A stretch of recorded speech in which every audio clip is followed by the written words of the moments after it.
me do a little introduction before we get to the eclipse, because for people that didn't know, Elena is part of Soulscribe. She's a channeler, and she can present herself in a minute. But I just want to share with you how this started. We wrote an article, in our school website on the blog regarding the eclipse that is going to happen on August 12th. I sent it to her just, because we share things. Excuse me. We share things with her, so she can, from her perspective, see what's going on and what she thinks about it. And when she read the article, the first thing that came out was, okay, we need to do a video on this and let people know. I said, okay, and that's why we're here today. So she's driving me, driving us, Ed and me, to do this. I say, okay, yeah, fine, we go for it. The idea is to share information. In no way, shape, or form we are giving financial advice.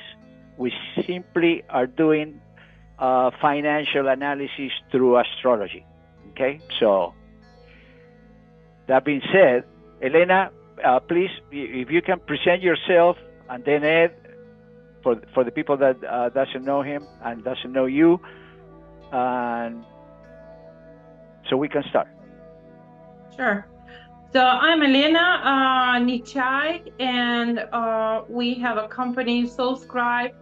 We help marketing, holistic, and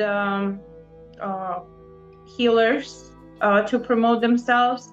And we have a big community of a whole lot of hypnotists and channelers, remote viewers, and stuff like that.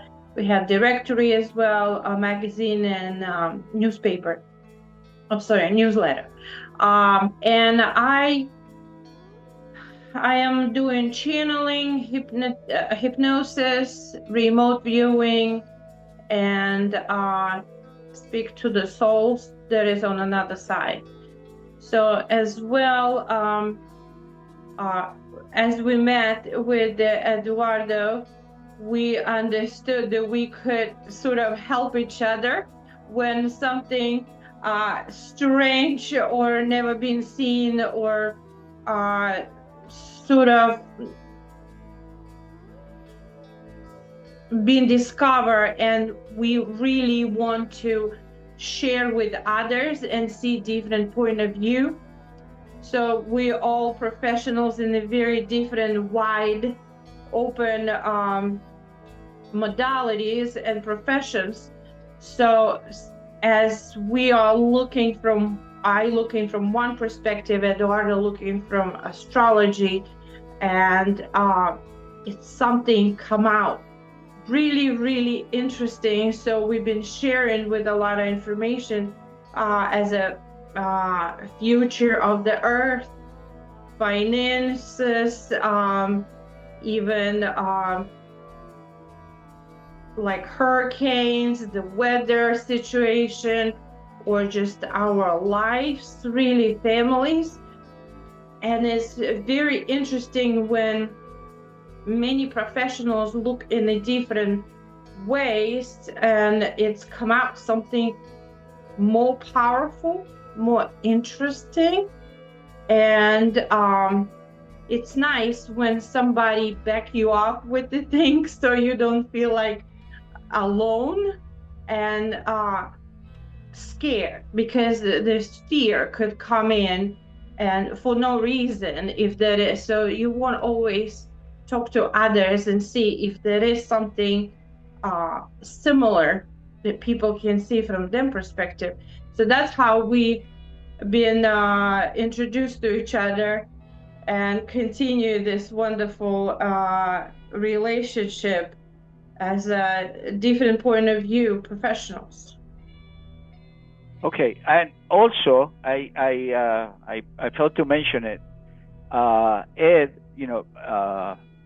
my son, also does coaching through astrology, and he will present himself. But also, I didn't mention Jose. Jose is an old friend of mine, and he's in finance. He's not in astrology. He's not in channeling. He's in finance. So I invited him because I said, you know what? He can say from his perspective, if we're talking nonsense, if it doesn't make any sense what we're saying, or if there is some meat or there is some possibility that what we are saying, what Elena is seeing, what we are seeing, it has some possibility of happening. Jose, if you want to introduce yourself. Absolutely, it's a pleasure to be here. I'm a friend of Edu. I do investing and trading, stock market. I talk to Edu a lot, and he sent me his blog and his reports, and I always take into consideration some of his ideas. But again, I'll try to look at the conversation from a perspective of understanding the stock market and the economy, and hopefully I can bring some ideas. Thank you. And Ed, from the coaching side, astrological coaching, what it means to go through, if it happens, like a rough time, financial time, like, it happened before, because... Yes. Well, looking back at history, right? And I know we're going to touch on that subject. That's why I bring it up. What we know from a historical perspective, then kind of, if you would, analyze what could happen given the current variables that we have today, from an astrological perspective, from a socioeconomic perspective, and then from an intuitive point of view, and how that collage of things creates an image. That's the way I see it, for example. And specifically from a coaching point of view, it's to really understand, based on the feedback that we receive from our panel, is things you can do in order to manage yourself, in that sense, and make the right or the best decisions that you can with the tools that you have. Okay, so and Daniel, also his long friend. I mean, we went to school together. He's in Brazil right now, and we are ancient. I mean, we know since I don't know when, so many years that and Guillermo, who also is a longtime friend. He lives in Miami, and we share a lot of information, and we are kind of developing each other. And Morgan also, I have to thanks Morgan because she consults with me regarding astrology, and she was somebody new to astrology, and I think astrology in some way helped her in her development, personal development. So we started that 2-3 years ago, and she's here. So that means astrology works. I had to thanks. And also Claudia, who's my wife, and she's always supporting any event we do. So to start, why the eclipse? And let's start with the eclipse in a sense to understand. My grandmother used to say, "Oh, there is an eclipse. Oh, that's a bad omen." But that was an eclipse happening when she was able to see it, which it wasn't every year. It was maybe years and years and years between one and the other eclipse. But for her, was a bad omen. She said, "Oh, that's not good." Either lunar eclipse or solar eclipse. But what happened? Eclipses happen every year. Now with technology, now with social media, we know with the eclipse, we know the shadow with the NASA, We know the shadow of the eclipse, how long it's going to be, when at the time starts, times end, all the information they didn't have before. But somehow the eclipses caught everybody's attention since ancient time. They've been tracking eclipses for 6,000 years. So that means there is something there. So that being said, we have 2 solar eclipses, 2 lunar eclipses, at least every year. So is that every year is bad? Well, no. It's simple as that. Depends on the construction of the eclipse. What are the aspects within the eclipse? That's one thing. And then you have to compare the eclipse with something else. In this case, I did the comparison with the natal chart of the U.S. The U.S. has a natal chart. The Declaration of the Independence is that the U.S. was born, and that's when the natal chart was made. So when we look at the eclipse, comparing with the U.S. natal chart, we see some challenging aspects. But it's not only that, because it could be challenging aspects, but eclipses happen in a series, which is called the Saros series. And this eclipse belongs to the series 126. When an eclipse of the series 126 happened before? In 2008. Before that, in 1990, and before that, in 1972. And coincidentally, every time an eclipse happened, it was a crisis in the U.S., financial crisis. In 72 was the high inflation because the dollar came out of the gold standard. Then on 99, right? I said on 1990. I'm sorry if I made a mistake. In 1990, there was a situation with a hyperinflation. It was the year with the invasion of Iraq and Kuwait. The gas went all the way to $146 a barrel, and then it came down. But it was a turmoil at that time. And then 2008, if people remember, it was the mortgage and Lehman Brothers, first bank to collapse, over 100 years old bank collapsed, only 45 days after the eclipse of 2008.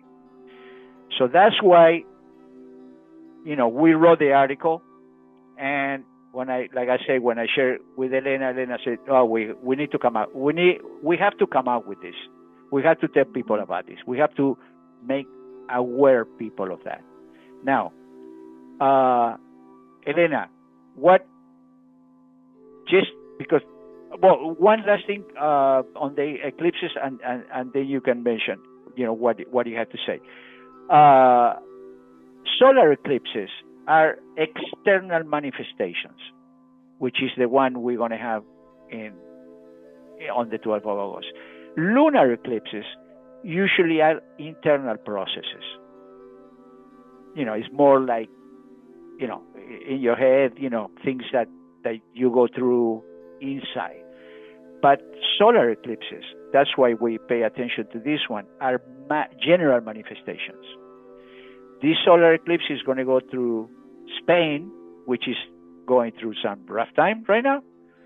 So coincidentally, we didn't get to the eclipse yet, but Spain and Jose can also mention something about that. But it's we just want to make people aware what could happen. Elena, what can you say about that? So when I was reading your thing, the article, and we were talking about it, they showed me that it's something in October, maybe October as a start, or in October, so the end of this year, there would be no money. No money that we know. Like the paper, either there will be another print of the paper, or maybe digital. That is something like really, really big different than we know right now. And I don't know, that's why I ask you, can you look it up? Like how can be that drastically changes? That's huge. That make absolute no sense. How is it possible? And either it's also that you were showing me like something got to do with the computer, maybe like some kind of AI maybe money. But then again, as I asked about AI, they said AI also in the big question, either it will collapse or perhaps go skyrocket, which is not good either. Like it's not a good energy there. So I couldn't understand fully. That's why I ask you, look it up in details, where it could be started, perhaps. But this is like something we never see before. It could affect on everything, our savings, the whole economy, even, around the world, because dollar is, it's very stable kind of currency. So I don't know how they're gonna affect US people, or how they're gonna exchange money currency between countries, if that's gonna go in that sort of very bad turn. I just want to share a few ideas. Obviously, I don't know about all these things, and I don't know all the timelines. What I can tell you is, usually, if we look at the stock market through September, October, seasonality-wise, is when we have deeper corrections in financial markets. There are many reasons for that. This year, we also have a midterm election coming in November. Historically, those years of midterm elections, we see the deeper corrections and also strong recoveries after at the end of the year. So, in all my analysis, all the people that follow me on YouTube and the report that I publish, we're kind of ready for some kind of market correction between now and October. Potentially could be a good opportunity. I don't know, but usually, looking at cycles and looking at seasonality, those are times of the year when we see deeper corrections in the stock market. Now, to the point of maybe physical money disappearing, what I can tell you is that, and obviously we know the geopolitical situation going on, Middle East, there's the Strait of Hormuz and oil and all these kind of things that could impact capital markets, dollar, economy, inflation, all these kind of things. But what I can tell you is that right now the Senate is about to discuss, potentially pass the Clarity Act. The Clarity Act is the new federal regulation that will allow, especially Wall Street and all the banks, to adopt digital currency, tokenization, stable coins. That's the agenda that is coming. That's what the financial industry wants. They want to be, they want to move into digital. They don't want to use paper anymore. There are many reasons for that. Obviously, when everything is on a ledger and digitally, you get to control the money flow. There's no money that you can hide, right? So there are many reasons for that. Many countries right now in the world have been implementing similar laws. Russia, Japan, Korea, Europe is also trying to regulate all this. So we know that United States don't want to be behind, and they're pushing for that. The current administration have been pushing for that since the beginning.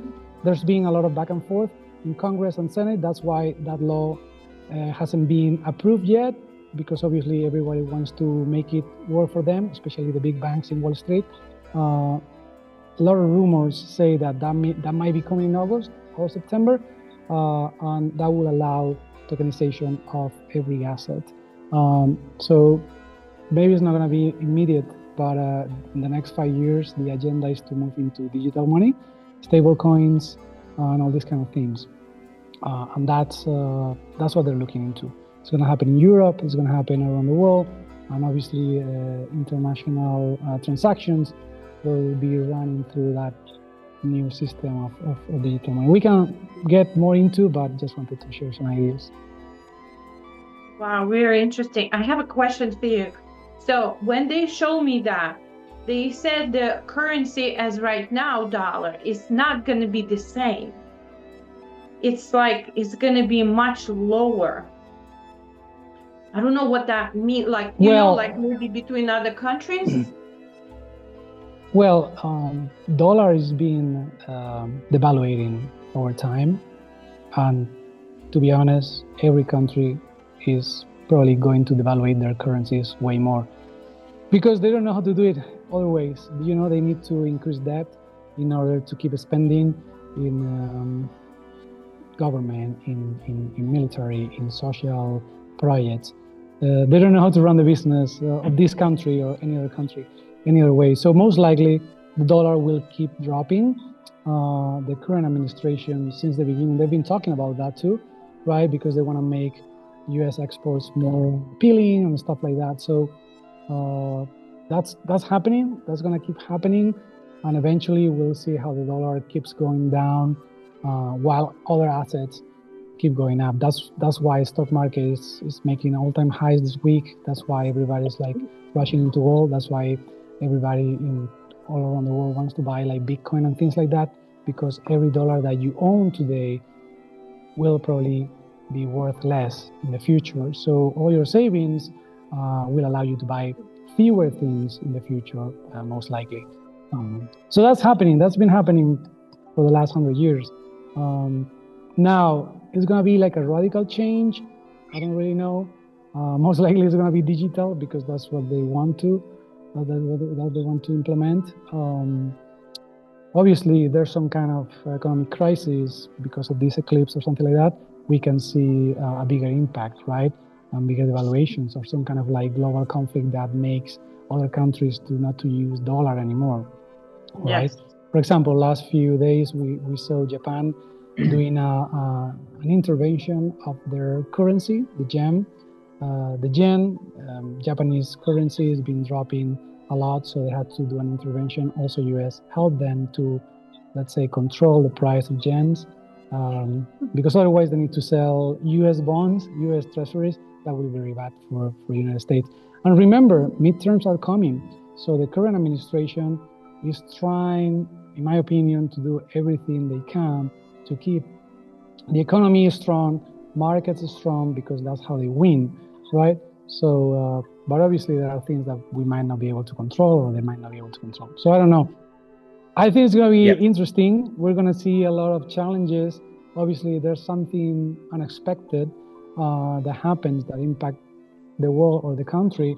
We can see currencies dropping. We can see a lot of economic problems.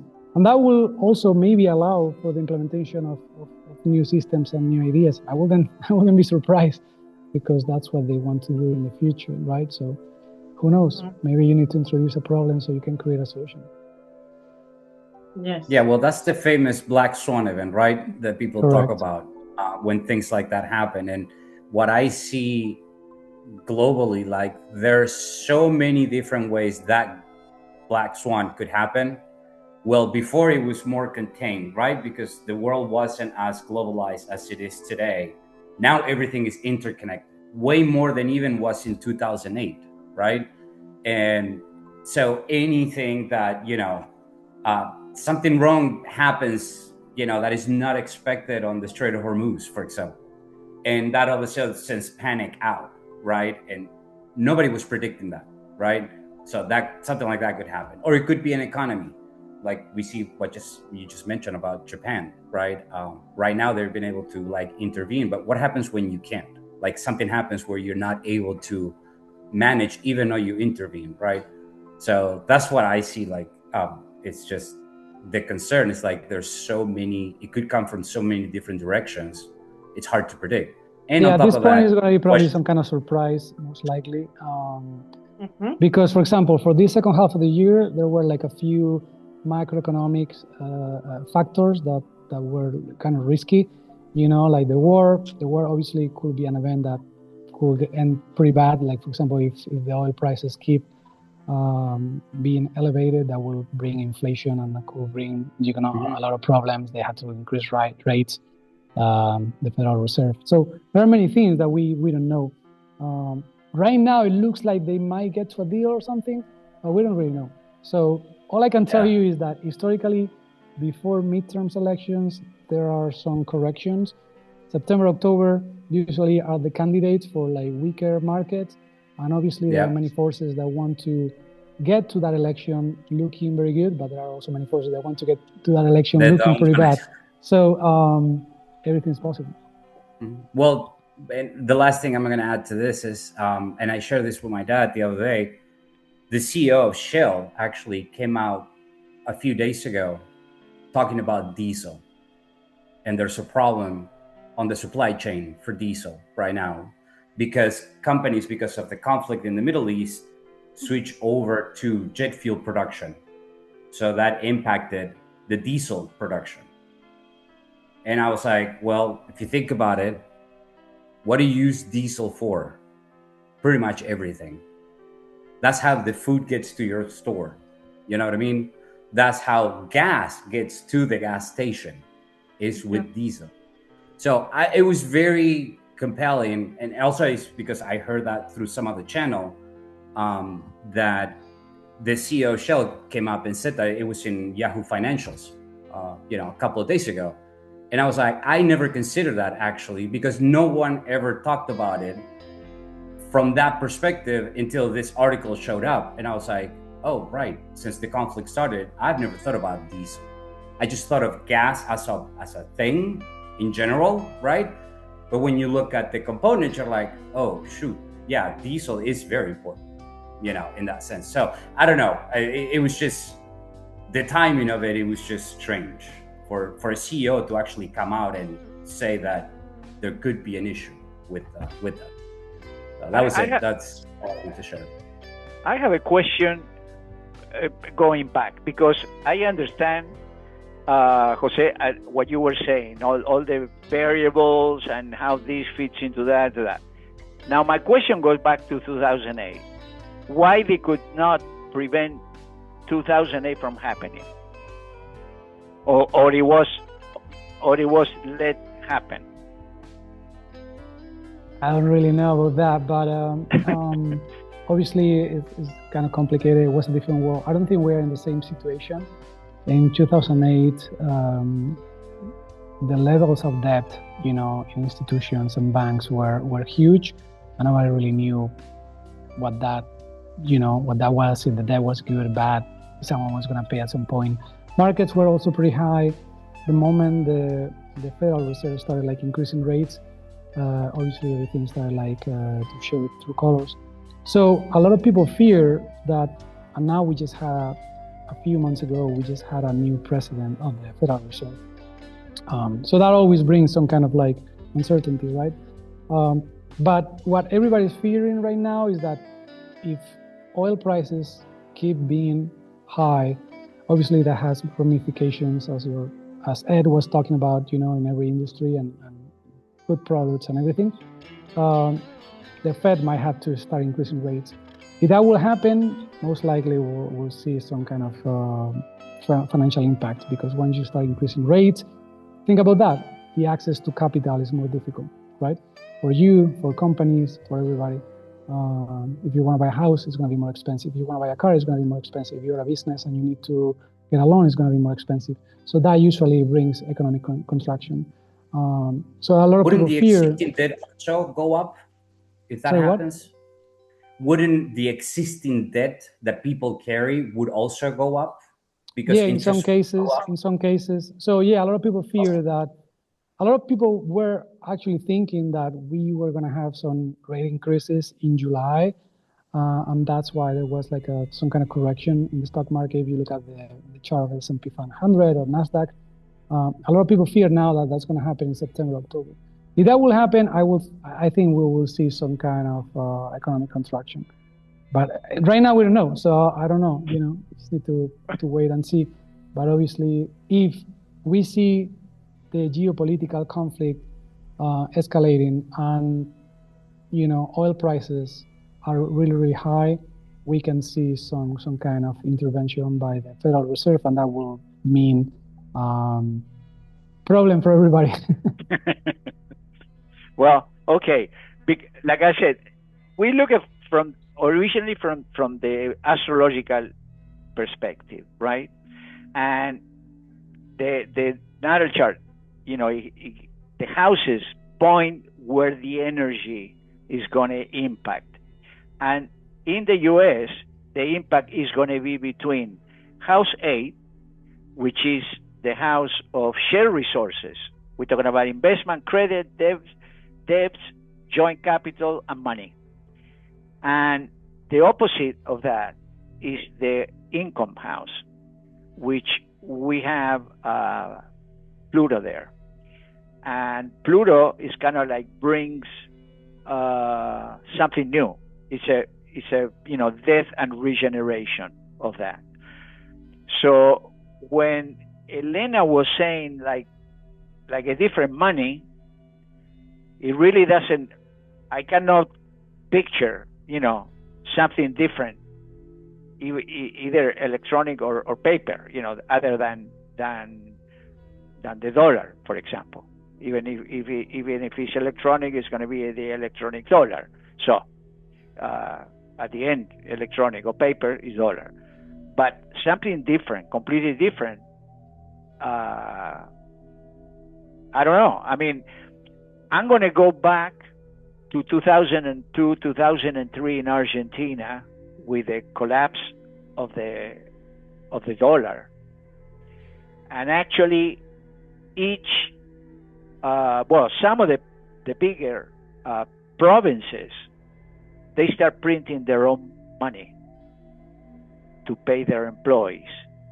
And for example, whatever the Buenos Aires province was issuing to pay, they were paying part in pesos and part in that money, which was like a bond, from the state. And that money in the market, usually they give you like 90 cents instead of, for to one. Instead of paying 1 to 1, it was they were giving you, and that's how the economy somehow continue going. But actually, it already happened in the world. I mean, a state was issuing their own money. Now, if you look at the astrological position of the U.S. right now,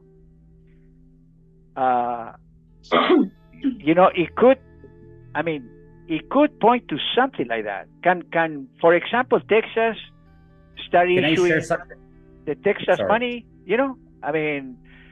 For whatever to pay their employees or to pay their expenses, which will convert to a dollar, but it's a new money. Could something like that happen? I mean, I'm talking about legally. With something like that could happen? I mean, if there's like a global bust, some kind of economic depression crisis, I have no doubt they're going to start printing money from a federal standpoint. And I mean, technically right now they're trying to inject liquidity in the economy because, as I said, they want to get to the midterms looking pretty good. Economy is strong, a strong market. So Treasury is buying their own treasuries. Many times they're buying their own bonds just to help the economy and the markets and the capital flows. And that money if there's comes from some the kind of crisis, something big, I have no doubt that they will try to print money like it happened in 2020 with the pandemic, like it happened in 2008. But obviously we don't know. I'm just saying that they have no other choice. Okay. Because otherwise everything is going to be pretty bad, and they need the economy to keep moving. So That's why dollar will probably go down. That's why they'll try to get more debt and printing. If they don't do any printing, they'll do other financial engineering ways to inject liquidity like they're doing right now. That's very likely. Now that dollar disappearing, I don't really know. I just know that we're gonna move into digital. That's for sure. Maybe we'll call it something different. Right. Well, I just wanted to add there are instances where California actually pay their people for about 6 months after 2008 with IOUs, right?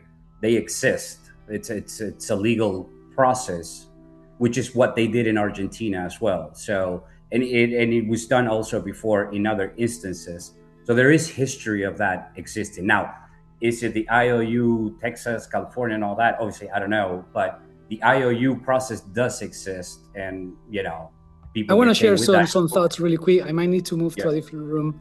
I'm sorry about that, but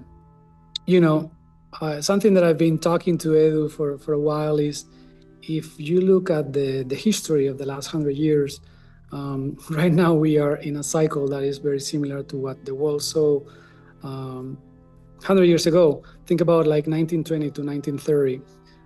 There was a pandemic, Spanish flu, that had impact. The impact was global. After that, we saw how all the governments were getting into debt in order to help promote economy and get out of that pandemic or whatever. That brought a lot of inflation. From inflation, we went to massive bubbles that at some point burst. If you think about it, we are living a world with very similar ingredients after 2020. And now we're moving into 2030 with different agendas or whatever, but it's like the period has very similar ingredients. If you look at the political situation in Europe, you'll see that there are many governments from, let's say, a left-wing mentality, similar to what happened in the world in 1920 to 1930. And once the economic depression started and people were starving and hungry, they started demanding for different radical ideas. And I think we are moving into something very similar. Hopefully history doesn't repeat, but we are in a period where I can see very similar ingredients. So just wanted to throw that out there to see what you guys think. Well, 1921 is when the IOUs were created, actually. Was the tool that was created to help manage the Great Depression. One of them, one of many, obviously. So that's why it exists. I want to add something here. Yes. So as you guys talking, I'm looking everywhere. What can I see, right? So I've been showing there will be no paper money at all. And between countries, between US and say like Russia or Japan or China, they will be having some kind of absolutely different currency than for people inside. For people inside, it will be some kind of points. Like actually in our phones or somewhere electronically, we will see points like dots. That's what I see, dots. And like points. That's what they've been saying. But there's no money. There's no metal. There's no paper. It's only points. And as I've been nosy and I asked why points, they said to control masses. So to actually, the whole point, and I would love to see some kind of idea behind this in astrology wise, Eduardo, they said to control masses, and the reason is for that, to get rid of the middle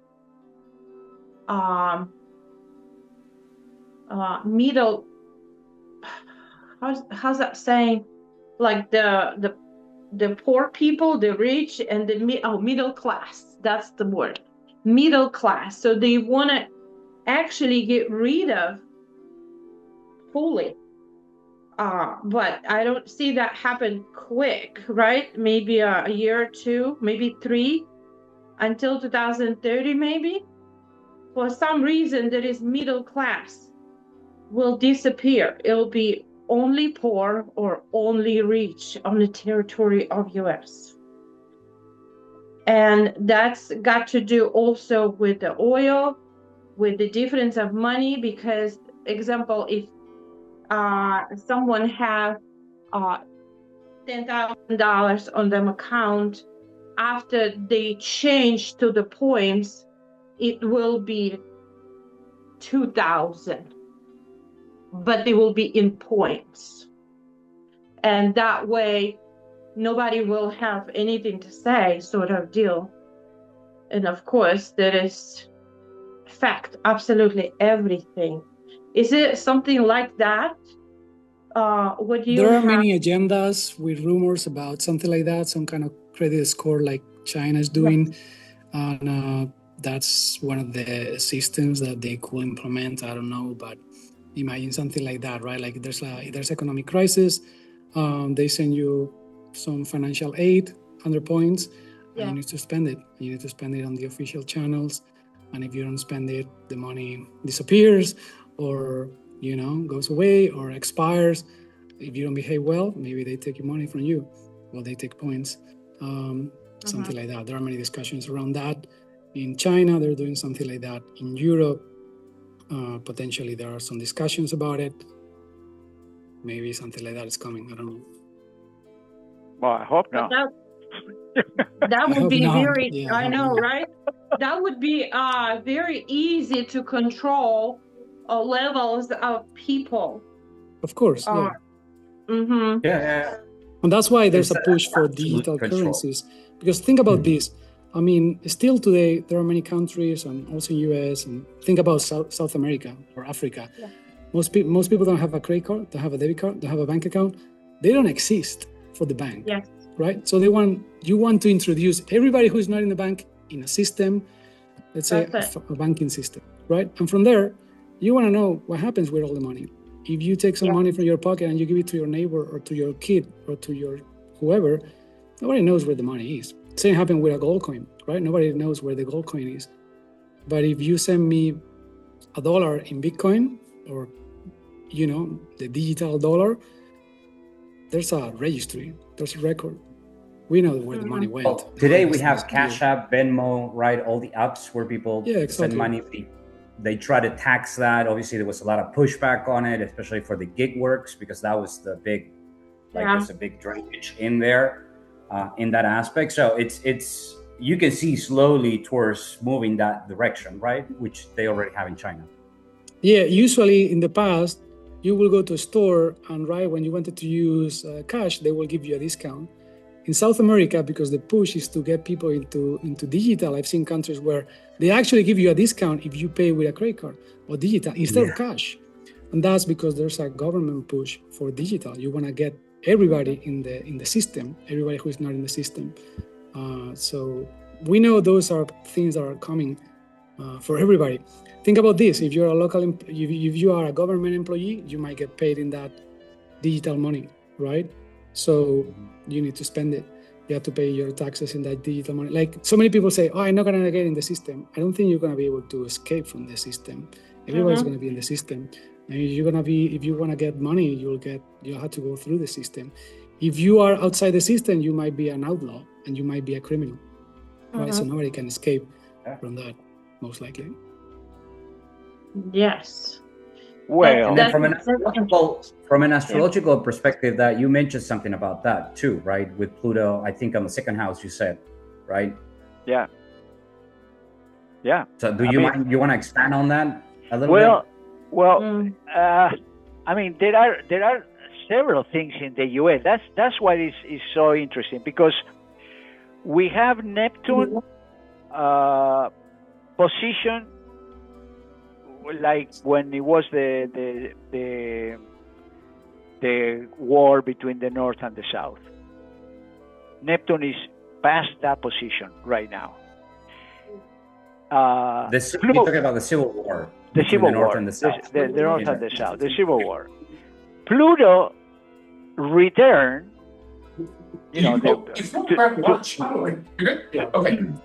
250, 250 years, because we celebrate the independence of the U.S. 250. That's the return of Pluto. That means Pluto back to where it was at the beginning of the country.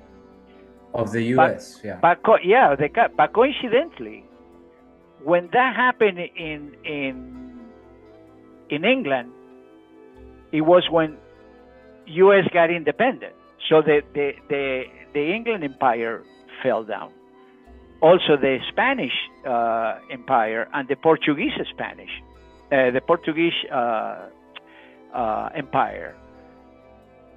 During that position, so all of them, they had the Pluto return. Exactly. They started to decline. Exactly. So it has significant, implications, but also in the U.S. is in House 2, which is the house of income,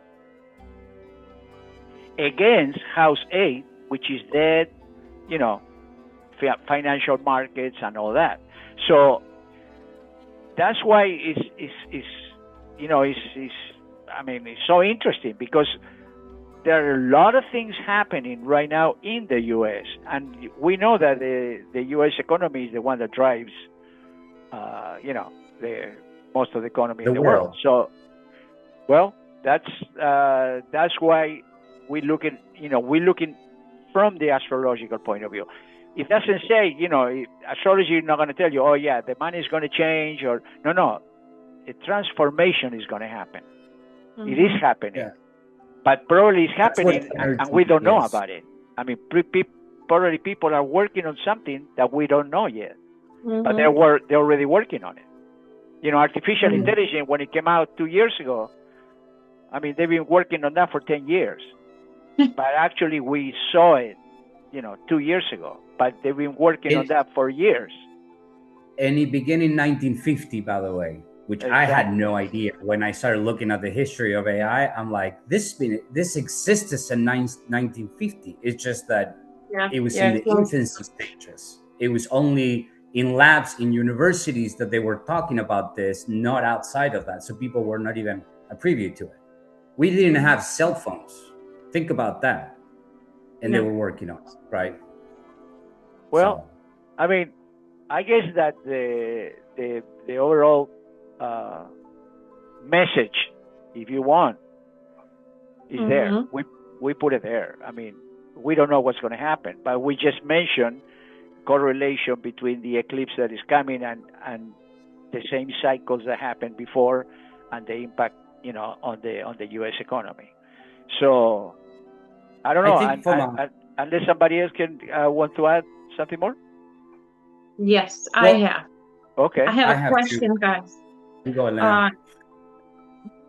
If middle class disappear, I have a question. That means not a lot of people, or like no people, normal people, regular people that we know, us as well, could be putting money in the stock market, because it looks like nobody will afford to do that, and that will make only possibility for a country to play with other countries on the stock market. Is that right?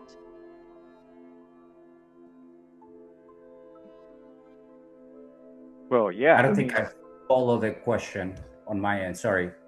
No, but yeah, she's saying that if we get to that, the middle class, we know that the upper class is the one that plays with the stock market, and the middle class try to keep their value playing with the stock market.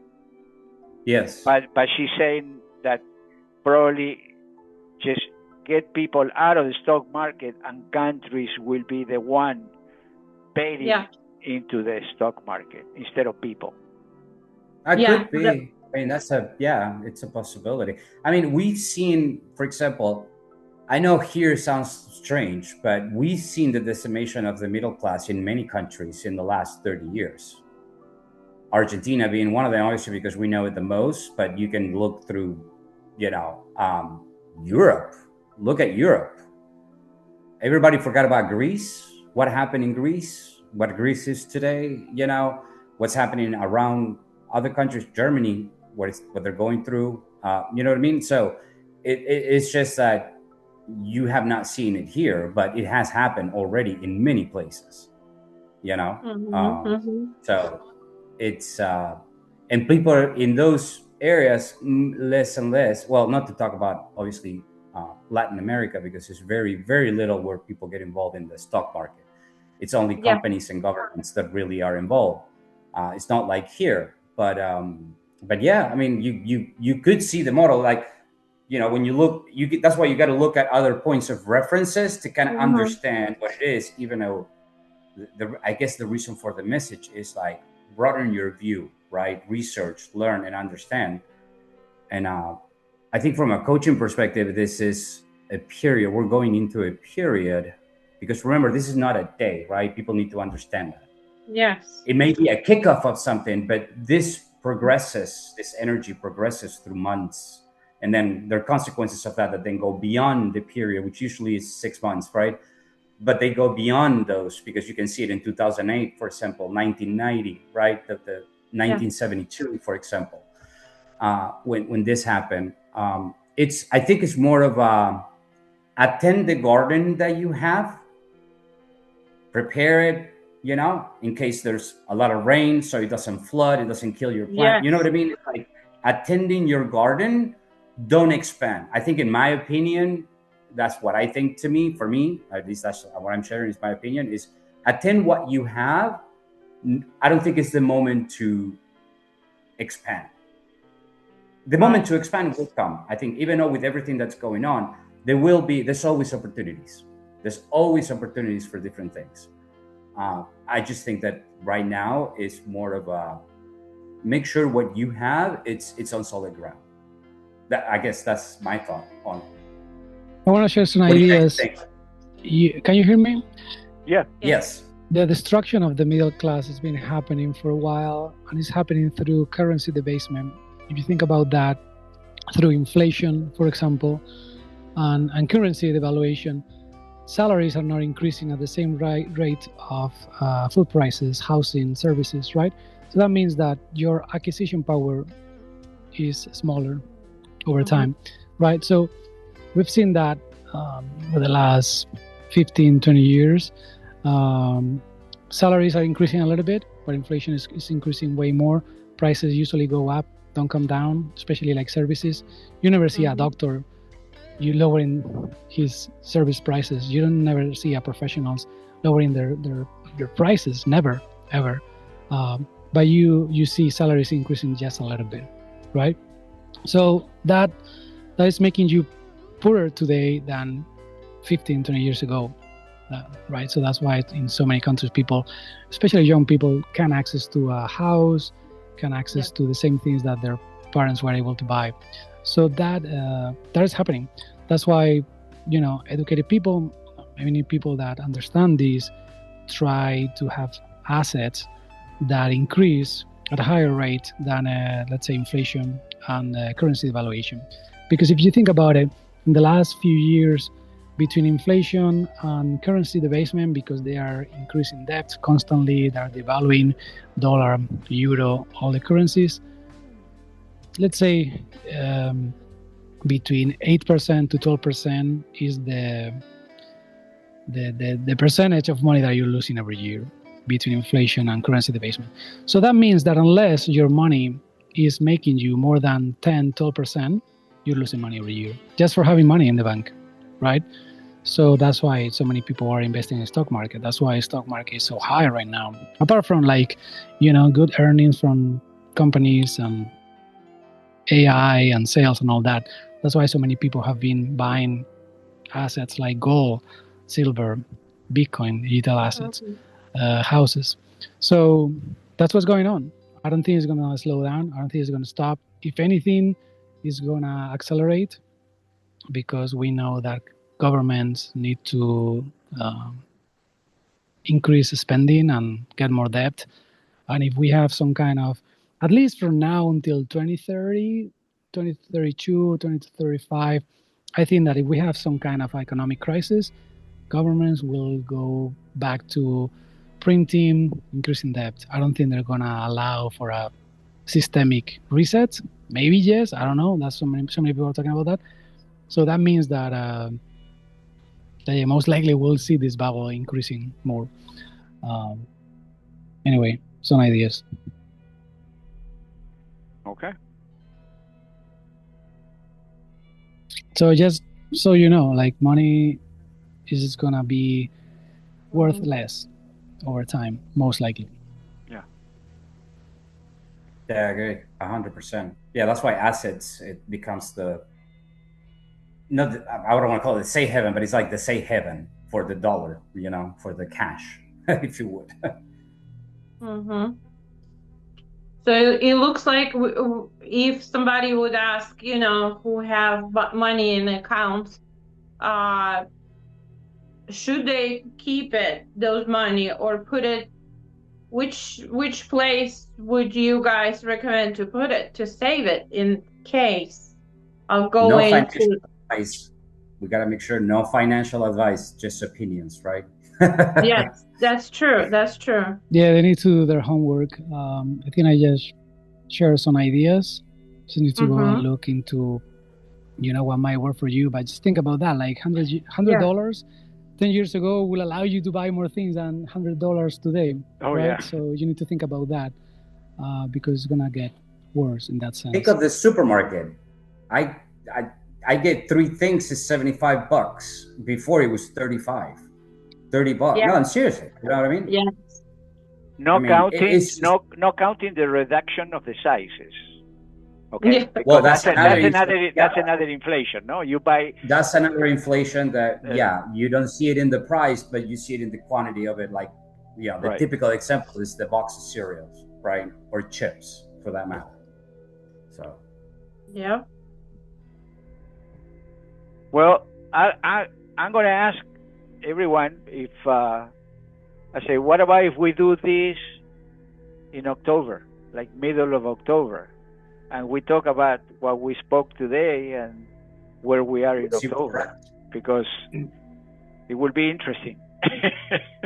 It would be, yes. If we are forecasting the future, or which is I just want to share the same idea I was talking about at the beginning.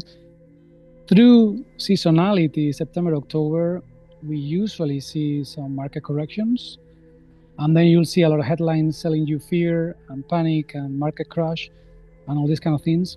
That happens almost every year. I can show you charts. I wish I was in my office. I'll show you some charts. Many times that turn to be good opportunities, because whoever is elected later will try to make things to look a little bit better. But I don't know. I'm just saying that very likely we'll see some kind of like market sell-off, fear, something like that. That will be very, very possible, which is aligned with what you guys are talking about. Well, I mean, I don't mind a correction. I mean, a correction because we lived through that. I mean, we went through 72, we went through 90, we went through 2008. We're still here, even with collateral damage, in the process. But we're still here. So correction, I don't mind.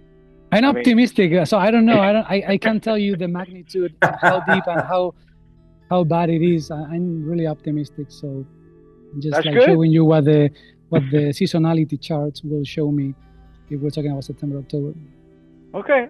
Well, it'll also be good to get in, towards in October, like you said, that just to see, okay, was there any black swan event that actually happened that we were just exactly, because what I mean is, did anything happen? Where are we with the Middle East situation, and how's Japan doing? In that sense, the economy of Japan doing? What's going on in Europe at that time? So I think it would be a great point to kind of like a milestone, just to see, okay, where we're at. Very interesting. We can schedule it for Halloween. Yay! There you go. We gotta spook each other. Well, sounds good. Any more questions or comments, or I mean, I thank everybody. I mean, we thank everybody, for participating. And if something else comes, through astrology and through Elena, we will also, let you know. And if you want to participate, you are most than welcome. And I want to say, let's stay positive. Okay. Because positivity is very, very important for all of us. Yeah. It's, the health and everything in there, and our families, dynamic and everything. It's very important. So let's stay positive no matter what. Especially because we're middle class. Especially middle class. And you say we're going to disappear, so I don't like that. Yeah, and from a coaching perspective, I want to say that regardless of what happens outside, you always have the control to manage what happens inside. Yes. So, like Jose mentioned, you may see headlines that depict certain things and all that. Take it as just noise that is out there. Ground yourself with what you do, the things you have, the steps you take, and how do you process the emotions versus the feeling. Great difference in there. A lot of people don't know that. And just manage those, and remember that you have the control of how to respond to any situation. Like I'm sure Jose does, from an investment perspective. You see something crash, but it's like, oh no, there's an analytical process behind it to say, oh, maybe it's an opportunity, you know what I mean? Or maybe it's just a pause. We got to wait until X, Y, and Z happens. And things like that, so you can manage yourself through that, because a lot of people sometimes they get fearful. So I just wanted to leave with that. Yeah. Very good. Okay. Well, thank you everyone, and for participating and for being part of this. Thank you. Thank you. All right. Thank you. Bye now.